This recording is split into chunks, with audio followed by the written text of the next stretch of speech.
Hello బావా ఏటి చేపల కూర వండాలా మా అమ్మని అడుగు చెప్తాను.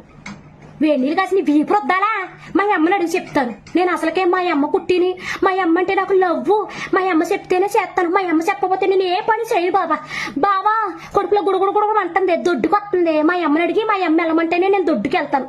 మా అమ్మ వెళ్ళొద్దంటే నేను దొడ్డుకు కూడా పోను. అసలుకే నేను మా అమ్మ అంటే నాకు చాలా లవ్వు. మరి మీ అమ్మ అంటే లవ్వు అన్నప్పుడు పెళ్లి ఎందుకు చేసుకున్నావు? ఈయన చేతగాని చవటం చేస్తా చేసుకున్నావేటి? మీ అమ్మ అక్కడ చక్రం తిప్పేసేసి నిన్ను కన్నది ఏటి? ఏటి ఆవిడకు ఇక్కడ కూడా ఆవిడ చక్రం తిప్పుతుంది మహాతల్లి. నిన్ను ఇక్కడ కాపురం చేసుకొని తల్లేదు నీ మొగుడుతోటి. నిన్ను చేసుకున్నందుకు నీ మొగుడు నెత్తినోరు కొట్టుకుని నాకులేటోళ్ళు చెప్పుకుని ఏడుతున్నారు. అర్థమవుతుందా? ఏదైనా మెట్టింట్లో కష్టం వస్తే వెళ్ళి పుట్టింట్లో చెప్పుకోండి, తప్పు లేదు. అది మానేసేసి నీ అమ్మ చెప్పినట్టు ఇక్కడ చేయడం ఏంటి? నీ మొగుడు చెప్పినట్టు చెయ్యాలి. కానీ నువ్వు చెప్పినట్టు నీ మొగుడు చెయ్యాలి.